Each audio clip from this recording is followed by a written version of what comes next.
죽임을 당하신 어린 양, 오늘 본문에 두 번 그런 표현이 쓰여지고 있습니다. 지난 시간에 이어서 우리 4장, 오늘 5장 강의하는데 이 두 장은 제 개인적으로는 성경 전체 가운데 가장 아름다운 장이에요. 뭐냐 하면 우리가 그토록 바라는 하나님 나라에서 올라갔을 때 뭐 하느냐? 예배하는데 그 예배하는 모습을 그대로 표현해 주고 있는 장이기 때문에 아직 이루어지지 않은, 지금 지상교회에서 예배 드리고 있지만 우리가 훗날 하나님 앞에 섰을 때 천상교회에서 드려지는 예배의 모습을 미리 우리에게 보여준 가장 아름다운 모습. 그래서 저는 4장과 5장이 성경에서 가장 아름다운 모습이다 이렇게 느끼고, 이 4장에서는 하늘문이 열려서 보좌가 있는데 4장은 11절밖에 없는데 14번 보좌라고 하는 단어가 반복되어 나올 만큼 하나님의 임재를 강력하게 우리에게 서술해 주고 있거든요. 그래서 그 가운데 네 생물이 있고 24장로들이 있고 그들이 거룩하다 거룩하다 거룩하다 예배하는데 그분의 손에 두루마리가 있어요. 근데 두루마리를 계시의 비밀인데 이것을 꽉 잡아서 안 보여주는 게 아니라 손 위에 이렇게 얹어놓은 거예요. 우리가 영어에서 in hand 그러면 손 안에, 이렇게 성경에도 우리말에는 손 안에 써 있는데 헬라어 성경에는 이게 en 그리스도 안에라고 하는 en이라는 전치사를 쓸 때도 있고 똑같은 건데 영어의 on의 기념처럼 위에라고 하는 표현처럼 손 안에, 그래서 손 안에 있는데도 이것을 이렇게 잡아도 손 안에예요. 그렇죠? 그리고 이렇게 잡아도 손 안에 있다고 그래요. 근데 두루마리가 헬라어 성경에 보게 되면 n이라는 전치사는 이건데 이렇게 쓰이지 않고 에피라고 하는 전치사를 써 있어요. 그러니까 이게 뭐예요? 감추어진 계시지만 이것은 가져가서 열어서 봐라, 그런 뜻인데 어디에도, 하늘 위에도 땅 위에도 바다에도 어디에도 이것을 가져가서 읽을 사람이 없는데 바로 어린 양 예수 그리스도가 이것을 보좌에 계신 이 손에서 받아사가 읽기 때문에 모든 네 생물과 24장로와 천천만만의 천군 천사들과 모든 피조물들이 일제히 하나님께 영광 돌리고 죽임당한 어린 양 예수를 경배하는 그런 모습이 이 4장, 5장 연결해서 나와 있어요. 특별히 오늘은 그래서 지난 4장의 성부 하나님에 대한 예배의 모습, 오늘은 성자 예수 그리스도에 대한 예배의 모습인데 그 성자를 단어로 반복해서 죽임을 당한 어린 양. 그냥 어린 양, 보라 세상죄를 지고 가는 하나님의 어린 양이로다 이랬는데 그냥 어린 양이라고 써 있는 것이 아니라 여기서는 죽임 당한 어린 양이라고 써 있어요. 여러분 한번 드라마틱하게 연상을 해서 생각해 보세요.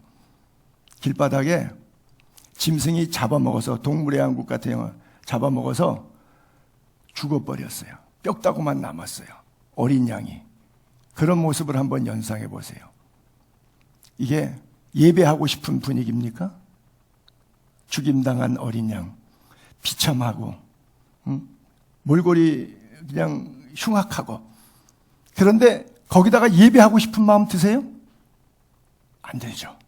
그런데 천상교회에서는 바로 죽임당한 어린 양을 예배하는 모습으로 아주 극적하게, 느낌이 안 올 만큼 너무 반대적인 느낌으로 우리에게 표현하고 있어요. 그러나 죽임당한 어린 양은 바로 누구냐? 내가 그렇게 몽골이 송골할 정도로 비참하게 죽어야 될 죄인 괴수임에도 불구하고 나 대신 예수님이 그렇게 뼈만 앙상하게 남아서 돌아가신 것처럼 그렇게 죽으셨다. 그러므로 우리가 찬양하지 않으면 어찌 찬양하지 않을 수 있을까? 이렇게 고백하는 찬양의 멜로디예요. 그래서 오늘 특별히 5장을 통해서 우리가 여러분들의 신앙 안에서 두 가지를 점검해 봤으면 좋겠어요. 지금 내가 어디로 가고 있는가? 그렇죠? 종착역이 있는데 인생에 누구나 종착역이 있잖아요. 내가 지금 어디로 가고 있는가 하는 믿음의 방향성. 어떤 길은 사람의 보기에 바르지만 필경은 사망의 길인 것처럼 내가 지금 어떤 길을 가고 있느냐. 삶의, 내 인생의 모든 중심에 예수 그리스도가 계신가? 상황과 물질과 권력과 세상에 도취되어서 주님이 안 보이는 삶을 살고 있는가 하는 문제에 대해서 재점검이 필요하고요. 그 다음에 온전히 지금 나는 예배를 삶으로 증명해내고 있는가, 아니면 일주일에 한 번 교회 와서 예배는 드리는데 행위와 율법적으로 또 주일 성수의 개념으로 안 드리면 안 될 것 같은, 그리고 또 가끔 가다가 짝퉁 목사들이 뭐 주일 성수 안 했더니 뭐 병 걸렸다, 뭐 암 걸렸다, 뭐 사업 망했다, 뭐 11조 띄어먹어서 그렇다, 이런 그 무당 같은 소리 하는 목사들한테 몇 자락 들은 기억은 있어갖고 또 그런 오해로 율법이 나를 억어하는 바람에 할 수 없이 나와서 예배는 드리는데 영과 진리가 아니라 행위의 반복적인, 자연사 박물관에 가면 곰도 있고 사자도 있는데 박제죠. 속에 생명이 없죠.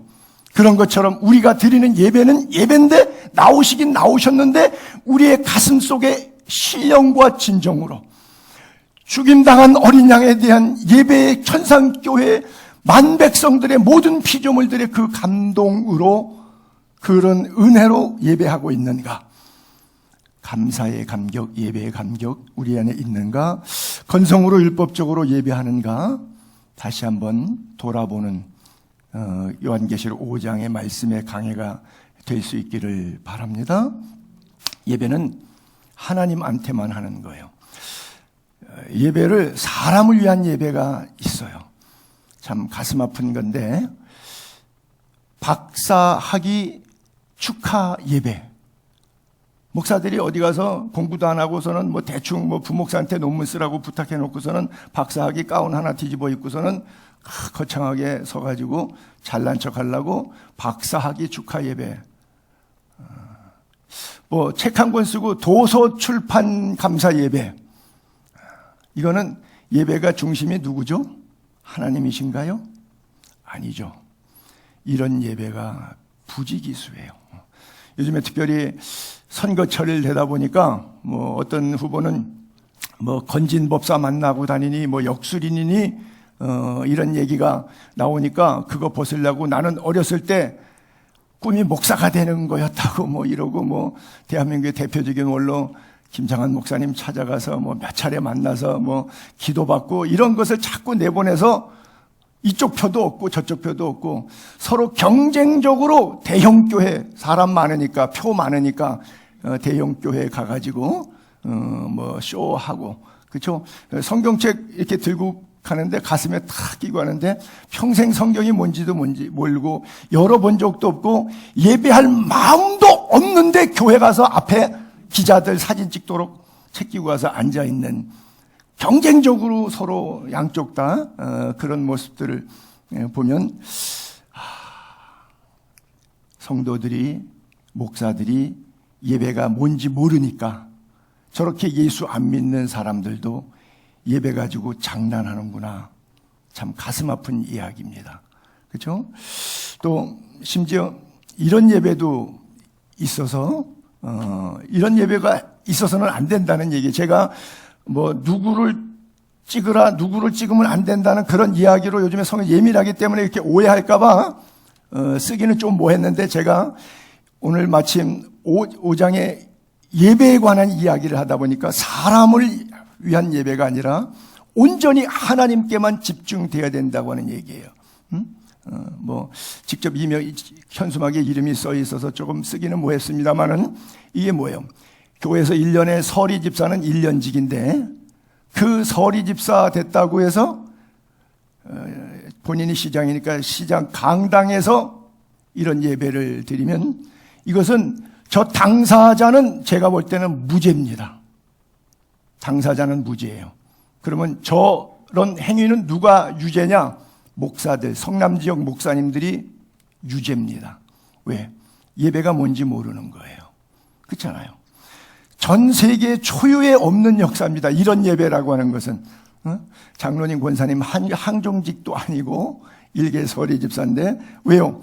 권력의 목사들이 취한 거예요.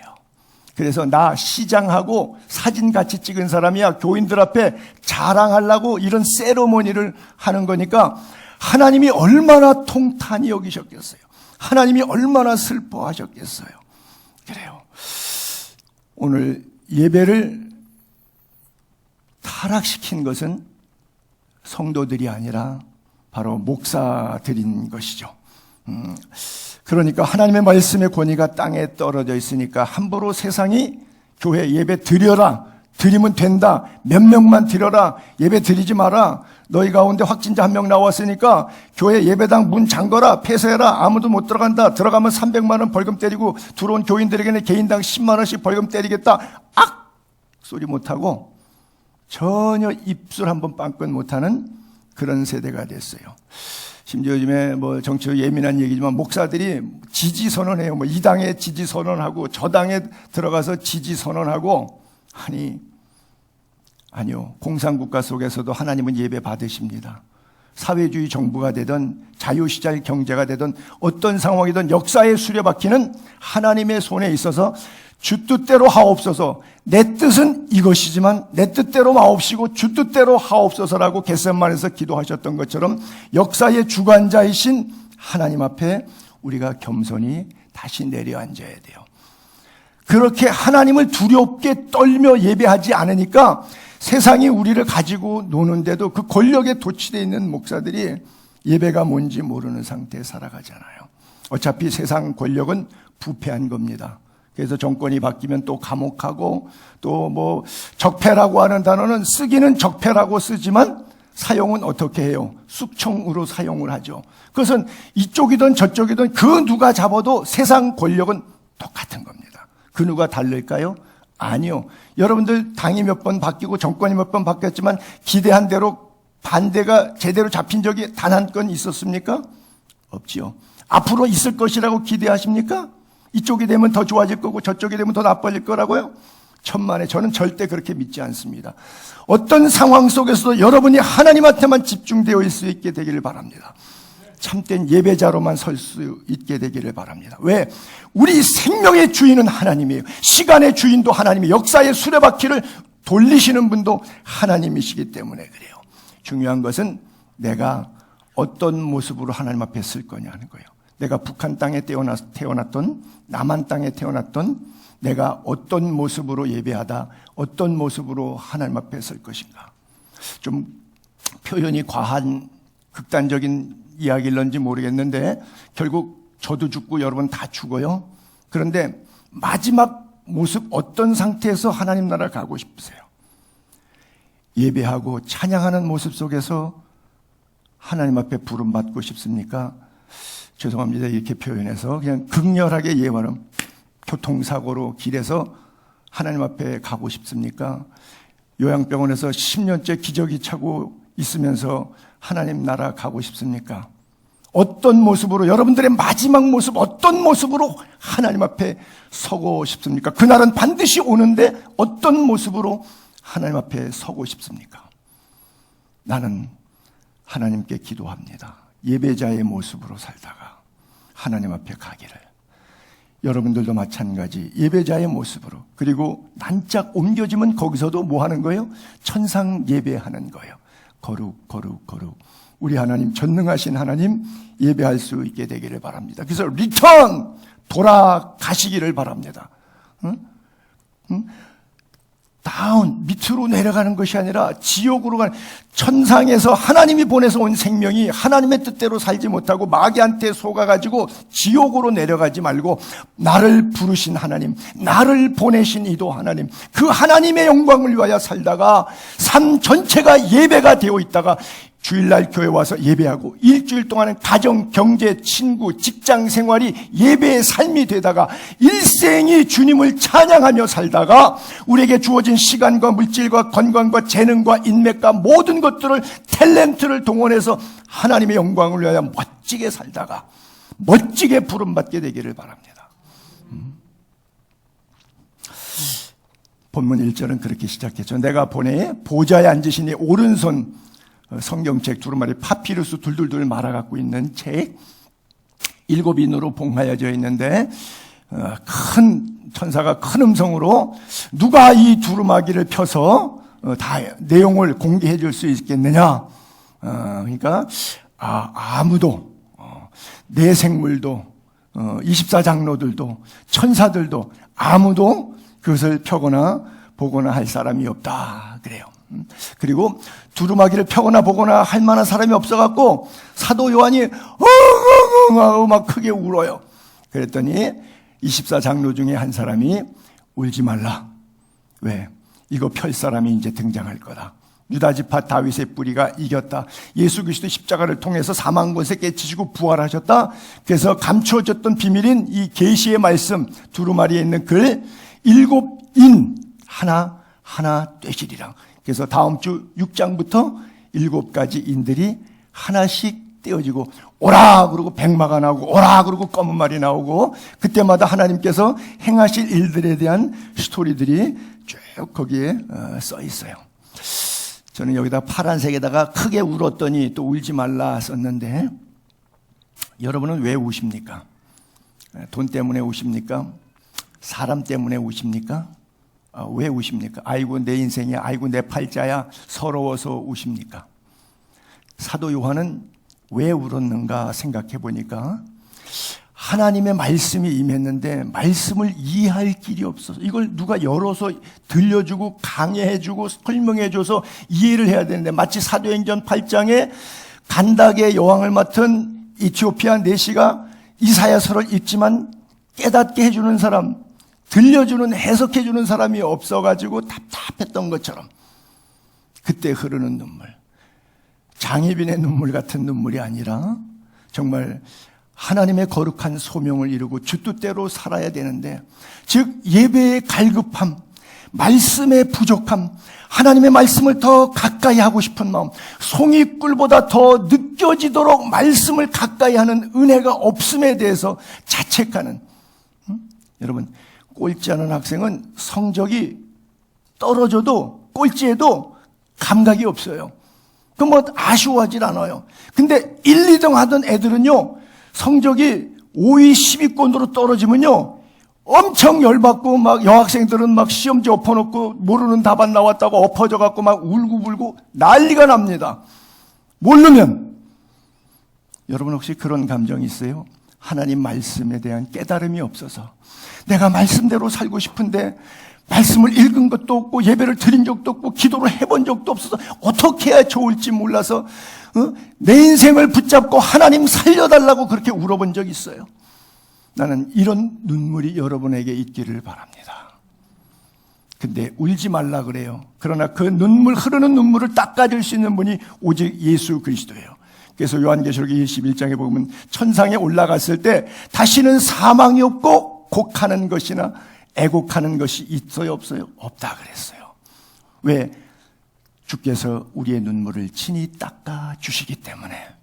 이 땅 사는 동안에 여러분들 우리 모두의 눈물을 주님이 닦아주심을 믿고 주님을 향한 거룩한 눈물, 생명을 살리는 눈물, 구원을 향한 거룩한 눈물이 여러분들의 눈에서 뜨겁게 흐르기를 바라되 인생 한탄의 눈물 흘리지 않게 되기를 바랍니다. 그래요. 다윗도 그런 눈물의 고백을 드리죠. 사울왕이 자꾸 자기를 죽이려고 추격전을 벌이고, 아니 다윗 한 사람은 죽이려고 군인, 지고리장된 군인 3,000명을 풀어갖고 광야에 수색전을 벌이니까 이게 뭐 살겠습니까? 도저히 사울왕이 다스리는 국토 내에는 도망갈 길이 없어. 그래서 어디로 도망가요? 블레셋으로 국경을 넘어가요. 거기는 사울의 영역이 아니니까. 그게 갔는데 가드 왕에게 걸린 거예요. 가드 사람들이 붙잡았어요. 야, 이거 가드의 우리 가드의 블레셋의 최고의 국방부 장관이었던 골리앗을 때려 죽인 다윗이 왔다고, 지발로 왔다고, 잘 됐다고, 이놈 이번에 박살내자고 붙잡았어요. 그러니 거기 가서 체포됐으니 사울 왕 피해서 갔더니 좀 지저분한 소리 하나 할게요. 똥차 피했더니 아니면 쓰레기차 피했더니 똥차에 깔려 죽었다고 하는 애들이 농담 수수께끼 있듯이 꼭 그런 꼴이 된 거예요. 그래서 하나님이 주시는 지혜로 그가 성벽문에서 머리를 다 풀어헤치고 옷을 찢어서 반바지 비슷한, 고대 사회 남자는 반바지는 속옷입니다. 근데 그 속옷이 다 드러난 것처럼 다 찢기고 온몸에 잿더미로 몸을 지저분하게 정말 365일 동안 목욕 안 한 사람처럼 하고 침을 질질 흘리는데 수염 사이로 침을 떨어뜨릴 만큼 침을 개걸스럽게 흘리고 벽에, 성문벽에다가 팍팍 긁으면서 헛소리를 하고 미친 사람 행세를 하는 거예요.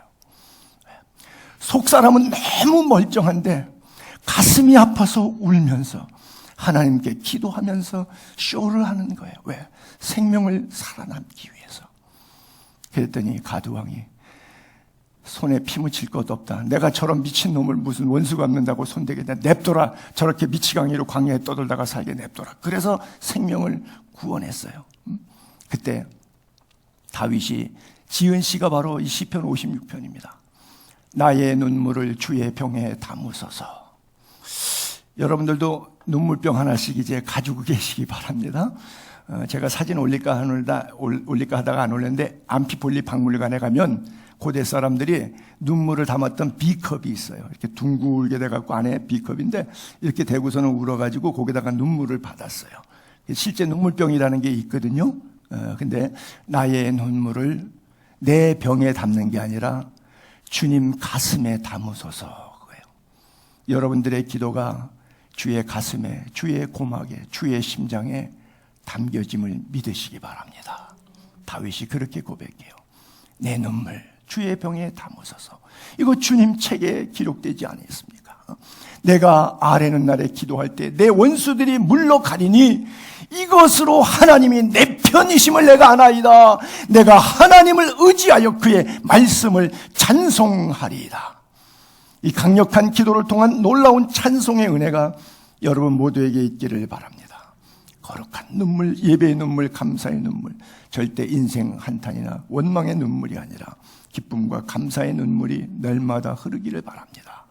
내가 또 보니 보좌와 내 생물과 장로들 사이에 한 어린 양이 서 있는데 드디어 7인을 다 떼실 어린 양, 일찍이 죽임을 당한 것 같더라. 그에게는 7뿔, 7눈이 있다. 온 땅에 보내심을 받은 하나님의 7영.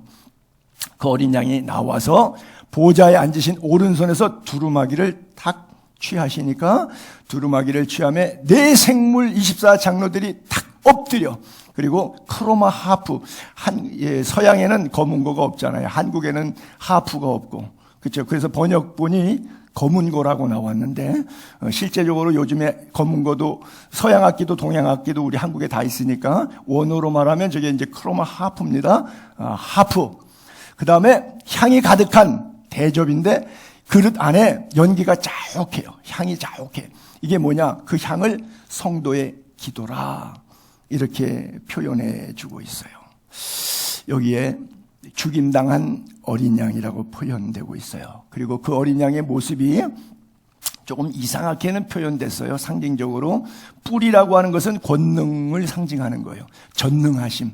그 다음에 7눈은 CCTV를 여러분들 연상 제가 이렇게 예화로 많이 쓰는데 다 아는 거예요. 다 보는 거예요. 그래서 날개가 있을 때 날개에 눈이 가득하더라. 24시간 365일 CCTV와 같은 거예요. 그래서 전지 전능 모든 것을 다 하시고 모든 권세와 능력을 가지신 하나님. 그래서 그것을 하나님의 성령 거룩한 영 7영으로 왜 7이라고 자꾸 반복하는 것은 굳이 셋일 수도 있고 100일 수도 있고 10,000일 수도 있는데 7은 7개라서 7개라고 하는 이해보다는 완전 숫자. 우리가 계시록에 있어서는 특별히 7자를 완전 숫자로 생겼는데 전지전능의 인간이 아는 한계나 인간이 가진 권능이 아니라 하나님으로부터 암과 권능이기 때문에 완벽한 것을 그렇게 상징한다고 우리가 이해하면 좋겠고요. 하나님은 다 아시는 하나님. 수가성 우물가의 여인에게 내가 남편 5이 있으나 지금 있는 남편도 내 남편이 아니다. 모든 것을 다 아시는 하나님께서 그를 치유하고 고치잖아요. 가룟 유다에 가는 길도 다 알지만 그가 회개하지 않잖아요. 사마리아 우물가의 여인은 회개함으로 여전도사님이 되시고 가룟 유다는 제자로까지 12사도의 명단에 올라왔지만은 다 아시는 주님의 예언적 메시지 앞에 오히려 예수를 팔고 자살하고 말지 않아요. 우리에게 각자 주어진 자유의지를 믿음 안에서 잘 활용할 수 있게 되기를 바랍니다. 어디에 담아야 돼요? 기도의 향, 금대접에 담게 되기를 바랍니다. 그래서 주의 앞에 분향한다고 시편의 다윗이 기도할 때 여호와여 내가 주를 불러싸우니 주여 불러싸우니 속히 내게 오시옵소서. 내가 주께 부르짖을 때 내 임성에 귀를 기울이소서.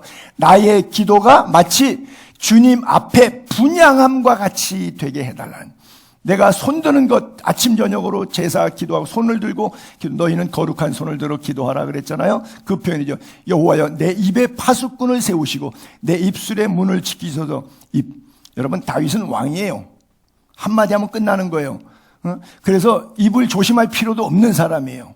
그럼에도 불구하고 권자에 앉은 왕이 자기의 입을 오직 하나님을 예배하는 데만 쓰기를 원했고, 하나님을 찬양하고 기도하는 데만 입술을 쓰기를 원했어요. 그래서 나의 입술의 모든 말과 나의 마음의 묵상이 주께 연락되기를 원한다.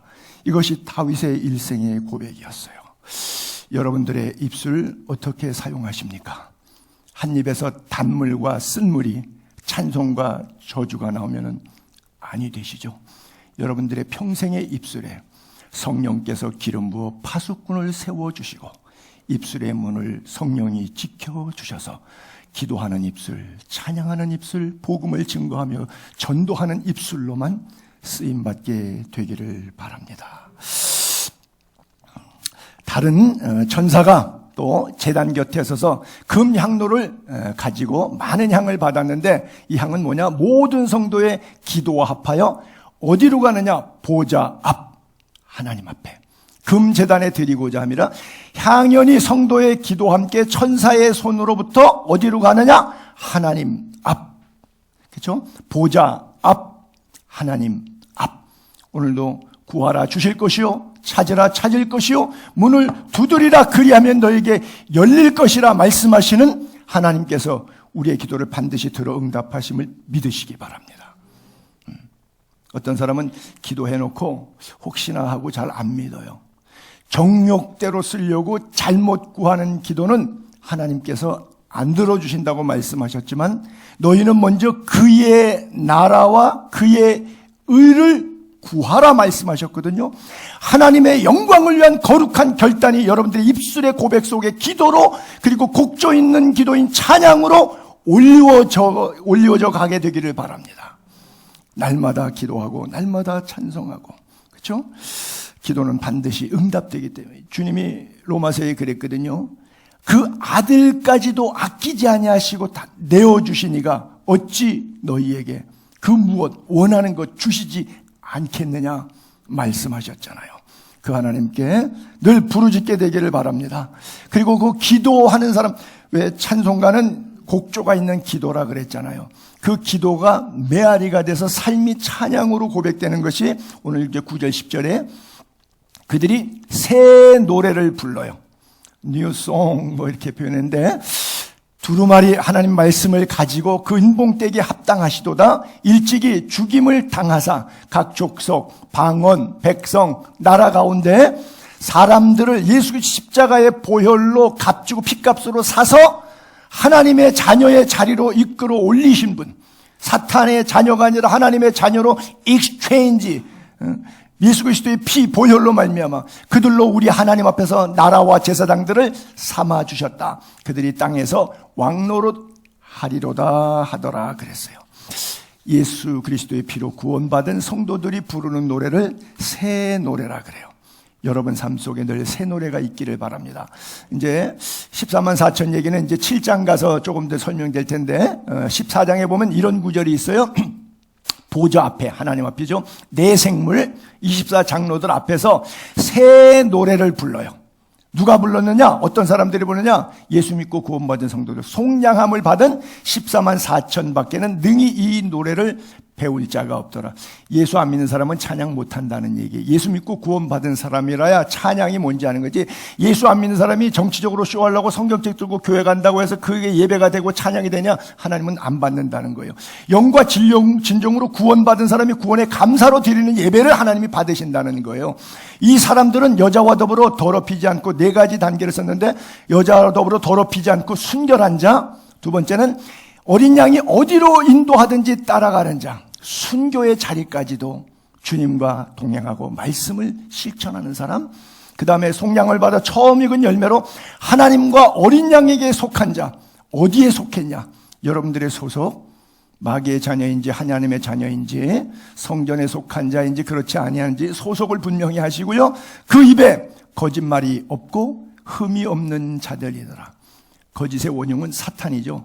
사탄은 입만 열면, 제가 정치적으로 뭐 공산주의를 싫어하는 게 아니라 진화론하고 공산주의는 사탄의 걸작품이에요.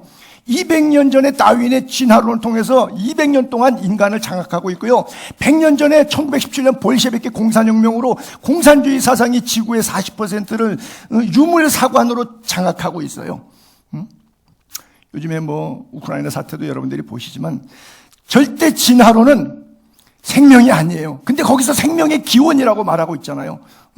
절대 공산주의는 사탄의 작품이기 때문에 1번부터 100번까지 다 거짓말이에요.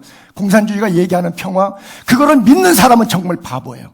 그 믿는 사람은 비참하게 당해도 돼요. 싸요. 왜? 공산주의를 알면서 당했으니까. 모르고 당했다 할 수 없어요. 그러나 알면서 당한다, 그건 싼 거예요. 있을 수 없는 일이에요. 대화가 안 돼요. 평화가 이루어질 수, 왜? 그 사람이 하는 게 아니라 그 속에 어둠의 영이 붙잡고 있는 거니까. 진화론과 공산주의는 절대 대화나 타협과 계약이 성립될 수 없는 관계입니다. 그것은 왜요? 처음부터 끝까지 거짓말이에요. 처음부터 끝까지 흠과 티입니다.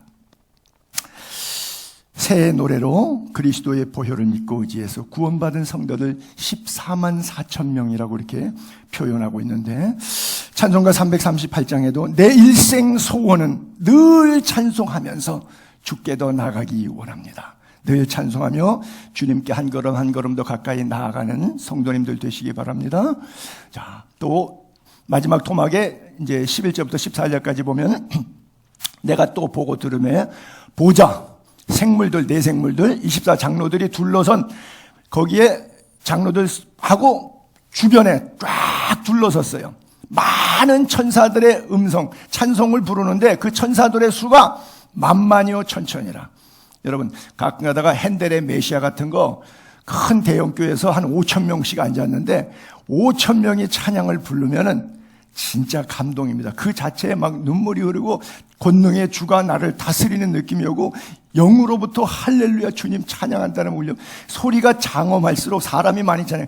그런데 수가 만만천천이요. 그냥 내 보좌가 찬양하고 예배하고 24장로가 찬양하고 뭐 천사들이 찬양하는데 그 둘린 보좌, 야, 장엄하죠. 큰 음성으로 죽임당한 어린 양. 아까 우리가 준비 찬양 시간에도 그랬죠. 죽임당한 어린 양 찬양했잖아요. 능력과 부와 지혜, 힘, 권능, 존귀, 영광, 찬송 다 뭐예요? 7가지로 반복적으로 하나님의 영광의 성을 내레이션하고 있죠. 쭉 열거하고 있잖아요. 내가 또 들으니 하늘 위에, 땅 위에, 땅 아래, 바다 위에, 그 가운데 모든 피조물, 여러분, 짐승들도 하나님을 찬양하는 겁니다. 저 모습은 인간만이 아니라 모든 피조물 속에는 엿새 동안 새를 지으시고 짐승을 지으신 하나님, 모든 피조물 속에 인간을 포함해서 다 들어가 있거든요. 생명체는 모든 생명체들이 하나님을 찬양해요. 주님도 그랬거든요. 바리새인들에게 너희들이 나를 찬양하라면 아브라함의 자손이냐? No, 돌들이 소리 지르리라. 돌들이 나를 할렐루야로 찬양하겠다고. 여러분, 돌들이 생명이 없는데도 하나님을 찬양할 수 있다면 생명들이 찬양 안 하겠어요? 그래서 뭐 내 생물과 24장로뿐 아니라 모든 천사뿐 아니라 우리뿐 아니라 모든 피조물들이 보좌에 앉으신 이 하나님, 성부 하나님, 어린 양 죽임을 당한 십자가의 예수 그리스도, 그분에게 찬송과 존귀와 영광과 권능을 세세무궁토록 돌리는 거예요.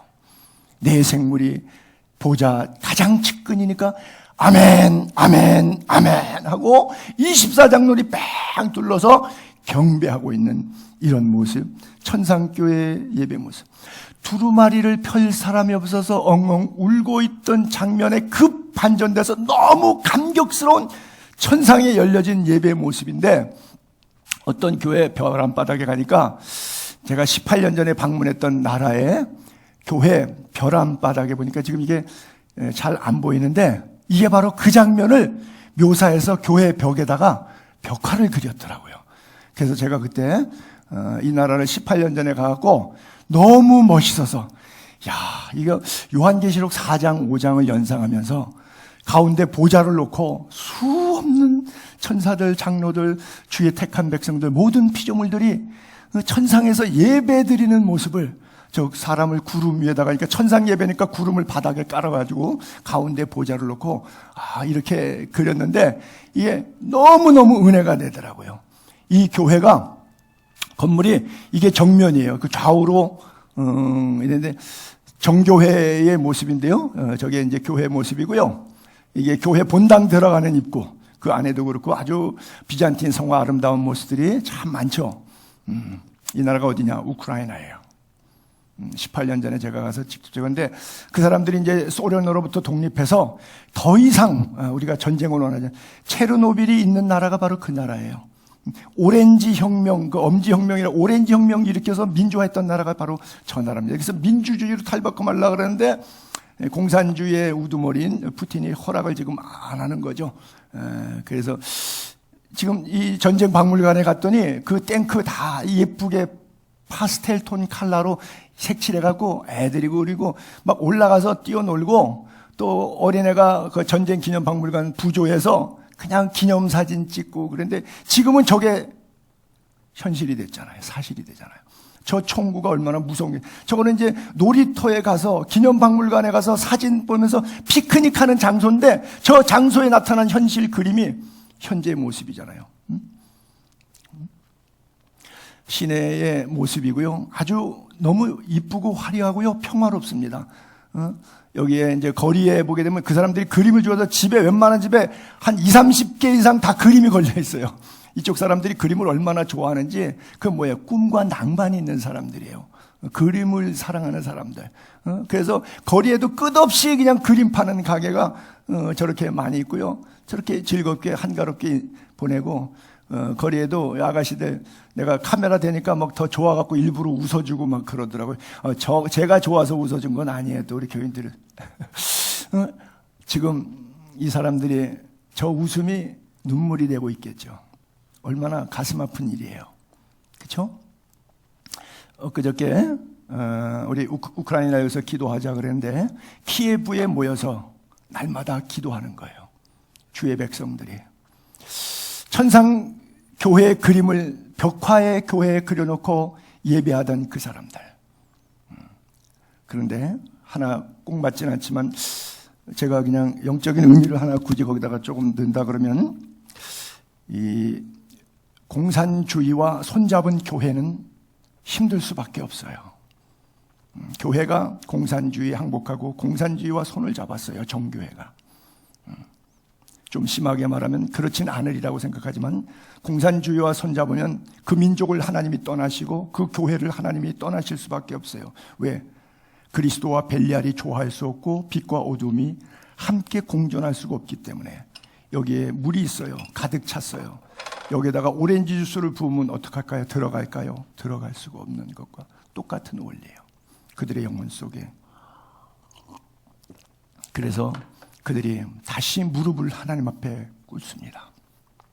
그리고 오늘 새벽에도 너한테 불가리아에 살겠던 우리 AFC 소속 선교사들 지금 불가리아로 피신 나가 있고, 또 아직 몇 사람 좀 남아 있고, 이번에 모금을 위해서 지금 한국 나와서 좀 저쪽에 루마니아가 국경을 대고 있어서 루마니아로 가가지고 있는데, 루마니아에 있는 선교사님들이 현지인 교회 교인들 동원해가지고 거기서 뭐 100명씩 50명씩 막 받아갖고 가방 끌고 나온 사람들이 아마 텔레비에서 보셨는지 모르겠는데, 그 어디서 잠자리가 있어요? 어디 가서 밥해 먹을 주방 기구가 어디 있어요? 옷 갈아입을 거 몇 개 갖고 나왔는데, 그 사람들에게 헌신하고 있어서 저한테도 아침에 모금에 대한 연락을 이렇게 보냈는데, 눈이 왔지만 눈 오는 날도 날마다 길에 나가서 주님 이 땅을 고쳐달라고, 이 땅에 평화를 달라고 기도하고 있어요. 자, 왜 어린 양으로 죽임당한 어린 양? 왜 죽임당한 어린 양? 성경은 그렇게 말해요. 그가 찔림은 우리 허물 때문에, 나 때문이에요. 그 비참한 어린 양의 모습이 바로 나라고요. 그가 찔림은 우리의 허물 때문에, 그가 상함은 우리의 죄악 때문에, 그가 징계를 받음으로 우리가 평화를 누리고 채찍에 맞음으로 우리가 나음을 입었도다. 여호와께서는 우리 모두의 죄악을 예수 그리스도의 십자가에 못 박아 담당시키셨어요. 그래서 예수 그리스도께서 곤욕을 당하고 채찍에 맞고 얼굴에 침뱉음을 당하고 괴로움을 당했지만 주님이 아무런 입을 열지 않아요. 빌라도가 너무 답답해서 말해봐라 그랬는데 내가 너를 놓아줄 권세가 있지 않냐? 하나님이 너에게 권세를 주지 않으면 오히려 예수님께서 그에게 입 열지 않으십니다. 그리고는 마치 도살장으로 끌려가는 어린 양, 여기 어린 양이라고 표현해요. 털 깎는 자 앞에서 막 살에 피가 날 정도로 찔리면서 털이 다 깎여 나가는데도 소리 한 번 지르지 못하고 잠잠한 양같이 그 입을 열지 아니하였도다. 극악무도한 죄를 짓고 살아가는 오늘 우리들을 그래도 하나님의 넓은 사랑의 품에 품어서 예수 믿고 구원받고 하나님의 백성 자녀 만드시려고 주께서 당하신 모습이 바로 죽임당한 어린 양의 모습이에요. 성경에 제일 먼저 죽임당한 어린 양을 예를 들어봤어요. 양의 첫 새끼를 아벨이 제사를 드렸잖아요. 에덴 동산에서. 에덴 동산은 물론 쫓겨난 이후죠. 아담과 이후 타락 이후니까. 그렇죠? 그리고 출애굽기서에 들어가게 되면 10번째 재앙이 유월절 재앙인데 어린 양을 잡아서 문설주에 피를 발랐잖아요.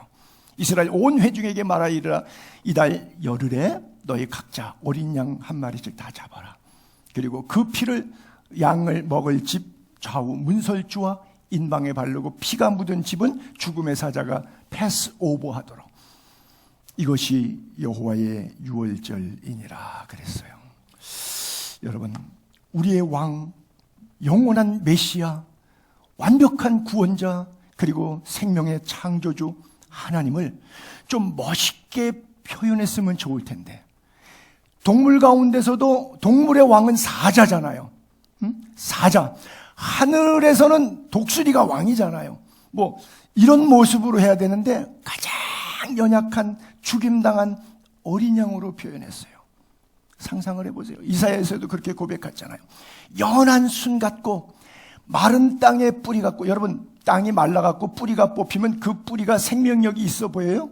완전히 그냥 빼빼 마른 그런 나무 뿌리죠. 연한 순 같고 마른 땅에 뿌리 같고 고운 모양도 없고 풍채도 없고 흠모할 만한 아름다운 것이 전혀 없으신 주님. 왜? 우리를 위해서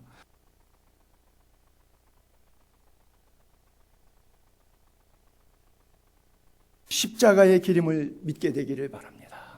십자가의 길은 사람의 눈으로 보면 실패해요. 그러나 하나님의 눈으로 보면 성공이요 승리의 극치임을 믿게 되기를 바랍니다. 그래서 바울이 그렇게 고백했잖아요. 십자가의 길이 멸망당할 사람들, 안 믿는 사람들에게는 너무너무 미련한 방법이라고 생각되지만 구원 얻은 우리에게는 하나님의 능력이라고, Power of God, 하나님의 지혜에 있어서 이 세상 사람들 똑똑하고 잘났고 박사학위 있고 돈 많고 권력 있으니까 자기가 지혜가 충만해서 그 지혜 때문에 하나님을 몰라요. 그 지혜 때문에, 그 똑똑함 때문에, 그 잘남 때문에, 그 권력 때문에 하나님 없이 살아가는 인생이 얼마나 많아요. 이 세상에 자기 지혜로 하나님을 알지 못해요. 그러나 오히려 전도에 미련한 그 죽임당한 어린 양, 말하기도 부끄러울 것 같은 죽임당한 어린 양, 초췌한 모습, 초라한 모습, 비참한 모습, 이 전도에 미련한 모습, 그러나 믿는 자들을 이 방법을 통해서 구원하시기를 기뻐하셨도다. 할렐루야. 너무 뽀다구나게 살라고 생각하지 마세요. 예수 그리스도가 초점이 되면 내가 뽀다구 나는 그 모든 것들이 뽀다구가 아니라 하나님의 영광의 재료가 돼요. 예수 그리스도가 계시면 세상이 나를 힘들게 해도 나는 강하고 담대하게 자신과 죄악과 세상을 이기며 살 수 있어요. 예수 그리스도가 계신가 안 계신가 너무나 중요한 거예요. 여러분 안에 예수 그리스도로 가득 차게 되기를 바랍니다. 세상 것을 추구했던 유대인들과 헬라인들을 이렇게 비유했죠. 유대인들은 표적을 구하고 헬라인들은 그리스 철학자들 똑똑하니까 지혜를 찾아요. 그러나 우리는 비참하게 죽임당한 어린 양의 십자가에 못 박힌 그리스도를 전합니다. 유대인에게는 그것이 꺼림직하니까 믿지 못하는 거죠. 이방인들은 야, 그러나 그렇게 미련한 예수 내가 뭐하러 믿냐, 나보다 못한 것, 죽임당한 어린 양 나보다 못하네, 안 믿을 거야. 미련한 것. 오직 부르심을 받은 자들에게는 그것이 유대인이든 헬라인이든 상관없어요. 그리스도는 하나님의 능력이요 하나님의 지혜니라. 하나님의 능력과 하나님의 지혜가 여러분을 덮게 되기를 바랍니다. 교회는 세상을 어떻게 이기느냐? 예수 그리스도의 피로 이깁니다. 교회 여기 대통령이 나오고 권력자가 나와서 세상을 이기는 것이 아니고 세상 복음화가 이루어지는 것이 아니에요. 교회에 돈 많은 사람이 와서, 교회에서 어떤 스포츠맨 금메달 스타가 와서 명예를 통해서 세계를 복음화시키는 것이 아닙니다. 예수 그리스도의 피, 어린 양의 피가 교회를 살리고 생명을 살리고 세계를 복음화시키는 겁니다. 십자가의 피로 말미암아 부활의 영광과 사망의 권세를 이기는 권능으로 우리에게 다가오십니다. 유치한 세상 영화 드라마를 봐도 한편 드라마 속에 마치 과정 속에서는 악인이 이기는 것 같지만 결국은 선인이 사필 규정되어 이기듯이 오늘 세상에서 너희가 환난을 당하라 담대하라 내가 세상을 이겼노라 말씀하고 계십니다. 세상을 이긴 이김은 이것이니 곧 그리스도 예수의 말씀이니라. 십자가 끝까지 굳게 붙잡고 믿음으로 나아가게 되기를 바랍니다. 외로웠던 선지자 예레미야는 한 사람이었고, 그리고 그 당시에 예언자들, 거짓 선자들이 400명이나 있었습니다. 바벨론이 쳐들어와서 망한다, 회개하라 했지만 아무도 소리 듣지 않아서 할례받지 못한 백성들이 어떻게 아브라함의 신인 우리 이스라엘이 망할 거냐, 망하지 아니한다라고 주장했습니다. 결국 망했습니다. 400명의 목회자와 한 사람의 예레미야 한 사람의 싸움은 너무나 외롭고 고독한 싸움이었습니다. 엘리야가 오직 하나님만 섬기기로 결단했을 때 바알과 아세라 850명의 이세벨 왕의 부인이 주는 녹을 먹고 궁궐을 왔다 갔다 하면서 왕래하면서 권좌를 누리고 있었던 그 850명의 제사장들. 엘리야는 외로웠습니다. 그러나 하나님은 엘리야를 통해서 하나님 나라를 완성해 가셨습니다. 그 성령의 뜨거운 갈멜산에 내렸던 불이 이 시간 말씀을 통해서 여러분 심령에 임하고 여러분 가정에 임하고 여러분 육체 위에 임하기를 바랍니다. 오순절날 임했던 그 성령의 불이 여러분 가슴을 불태울 수 있게 되기를 바랍니다. 세상 뉴스는 들으면 들을수록 전염병이요, 전쟁이요, 경제적 어려움이요, 불황이요, 주식이 다운되니 어려운 이야기들 몇 개 들리는 것이 없지만 그럼에도 불구하고 하나님의 말씀을 들을 때, 천국의 소망이 생길 때, 예배 자리에 나올 때 하나님이 주시는 복음은 우리를 평안케 하고 믿음의 항구로 인도해 줄 줄로 믿습니다. 세상을 이길 힘을 주실 줄로 믿습니다. 죽임당한 어린 양, 그 보혈로 세상과 죽음과 자신과 죄악을 이기고 승리할 수 있게 되기를 주님의 이름으로 축복합니다.